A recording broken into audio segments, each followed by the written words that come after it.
Hello, everybody, and welcome to KC Blitz. I'm Ned Reynolds. I'm Art Haynes, and we're here to talk Kansas City Chiefs in under 10 minutes. The Chiefs won against the Oakland Raiders on Sunday. What else is new? They've beaten them 10 of the last 11 times and dominate the AFC West in the last 5 years. Only 3 losses versus 25 victories. And Art, this one wasn't even close. 40-9, the final score. The Chiefs' defensive unit utterly outstanding in this game. Your thoughts on that? Well, it was. Now, Oakland started out running the ball with Josh Jacobs, as you knew it would. That's what they do best. He's really good. But once Juan Thornhill got the pick 6 in the second quarter to make it 21-0, you figured the game's over because now Oakland's going to have to throw. And it was windy, not favorable conditions for passing. They are bereft really at wide receiver. They've got a good tight end. The defense then was able to kind of tee off, and they did. I really was impressed with the way the Chiefs put the defensive pressure on the quarterback, on the entire backfield, on the entire offense that Oakland tried to run. It looked to be in disarray to me. Well, it's really good, and again, the last 5 games, the Chiefs are giving up about 335 yards a game defensively. The first 6 games, they gave up over 400. So you can see the way the defense has markedly improved. The fact that Patrick Mahomes threw for under 200 yards, significant in your opinion? Again, it was a terrible day, and you talk to experts about weather, and you got rain, and you got cold, and you got snow, but wind is something that's really, really difficult. It affects the passing game. I thought that would help Oakland because they're more of a running team, but again, once the Chiefs got well in front, made them throw, then that negated that advantage. If the final score is 40-9 Chiefs this week, that will be significant because you all know who Kansas City is playing. Well, as you may have noticed, since we've moved to a digital-only platform, we have not been using footage from any game. Yeah, due to copyright and other restrictions by the NFL, we're not allowed to use any NFL footage at all. So we've been thinking about what we could do to show you the plays without getting in too much trouble. For the first time ever, we'd like to debut our newest segment, and this is the Blitz Replay. Now, here's the KC Blitz way of showing our choice for play of the game. Let's go and take a look at this, and we'll wander over to our special little ingredient here. We will, but let's take a look. Really a key play of the game, and this was the Chiefs' second touchdown against Oakland when Mahomes runs untouched into the end zone. This is a big play right here, and this is how we are showing the replay. Now, this is a special electronic game that we have managed to come up with, and we're using these characters, and we're going to show you a little bit about how this is done. But some of us of a certain age had this game, and it was sometimes kind of frustrating because once you turn it on and they start vibrating, they just go where they go. And this one does too. And here's Mahomes. He goes in untouched for the score.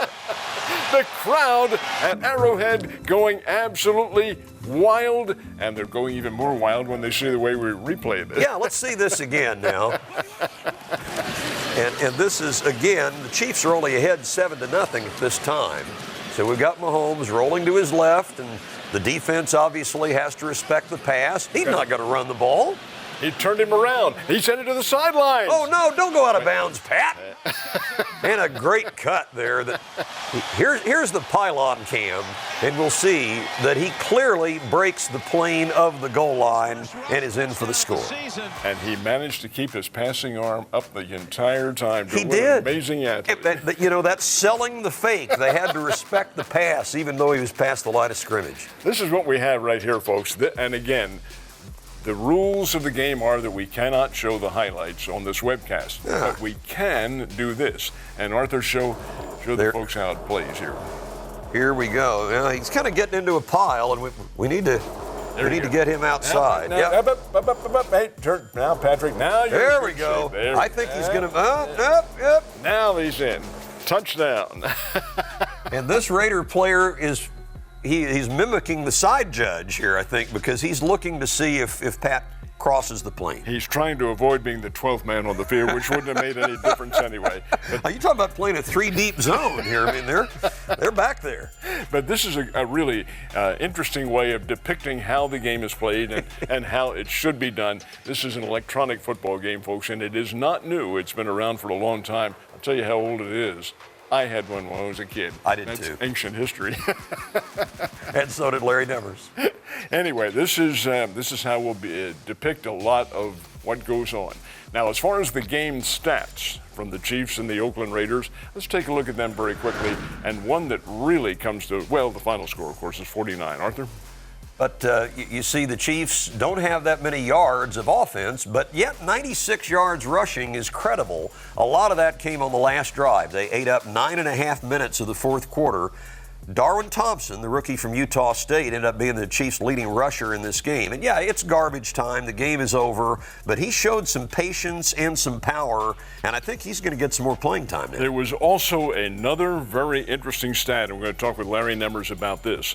Oakland had 9 penalties for, 99 yards. There's 12. 12 penalties for 99 yards. Kansas City had none. This is the third time in the 60-year history of the Chiefs they've played a complete game without any accepted penalties. The last time it happened was in 1974. And Larry Nevers said he just can't imagine a team not having at least one flag in the game. Well, what Larry would think. As mentioned, Larry Nevers, 17-year veteran white hat, is with us. Did you ever officiate a game in the NFL where there were no penalties on one team? I would hate to say yes or no. I would doubt that I officiated a game where there was no fouls on one team. Good gracious. Doesn't happen very often. It does not. Well, and that's a good indication of discipline on the part of the team that had no fouls. Believe me, the officials don't know that on the field, how many fouls they have, or if there's a disproportionate number against one team versus another. We do not count the fouls. In basketball, that's up on the board, and everybody is, hey, that's 6-1. Come on. But you're an old basketball official, too. Did that ever resonate at halftime? Old? Yes. Yes. And you will watch on the board as a basketball official. Oh, it does make a difference. Oh, yeah, I think so. Let's go to our first play that I want you to adjudicate here. And this is not the NFL game. This is, in fact, Alabama-Auburn. At the end of the first half, the Auburn player was down right here with no time remaining. No time remaining, and they put 1 second back on the clock, and I think Auburn kicked a field goal in the next play. Never put 1 second back on the clock. You either put 2 or more seconds back on the clock. When I looked at this play, it looked like he was down and there was no time left when I was stopping it. Could there have been 1 second? Yes, but you don't put reaction time of a timer back on the clock. Yeah. That's why it's always 2 seconds or more. Are we taking the human element out of a lot of officiating? I think we are.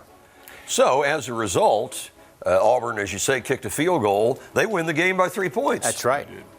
And you look back. We'd be reading about it if this was the last play of the game and they kicked the winning point. Otherwise, we're not reading. But same difference, really. Yeah. All right, let's take a look at the Chiefs now. And in the Chiefs game, again, you run into a circumstance here where an interference called, but it was not called, not on the field at all. This was a replay brought about by Andy Reid. No, it was actually brought about in New York. It was New York because Okay. it's an interception. This Oakland player intercepts the ball. Right. So that makes it a reviewable aspect because it's a turnover, and it's back in the replay booth in New York. Andy Reid didn't even know they were reviewing it. He was sitting over on the bench until one of the officials went over and got it. So this was done from the control center in New York. Well, it's done in Kansas City. They implement it. They start it. And then New York comes and chimes in and watches the replay too. So they decide there was interference on Oakland, thus negating the interception. And we have another shot. If we can go to that next shot. It's an end zone view of the quarterback and the ball. And the ball was about not quite halfway there or almost there when there's a tug right here. Right up in this area. Yes. And so it was pass interference. Had it been defensive holding, had the quarterback just been in the process of throwing the ball and then that happened, not reviewable. Wow. As an official, how do you feel about that? How do I feel about pass interference being reviewable? Correct. I don't like it at all. And they're struggling with consistency. I thought Gene Steratore with CBS had it said best. He said there are multi-layers of subjectivity when it comes to defensive and offensive pass interference. The NFL has struggled with consistency. Struggled with consistency and subjectivity, and that means we're out of here because we don't know what they mean. We're out of here. But Chiefs-Patriots this week. That's it for KC Blitz. Look for the description for links to some of the plays we discussed today. Find us on Facebook, Twitter, and Instagram. And as always, go Chiefs.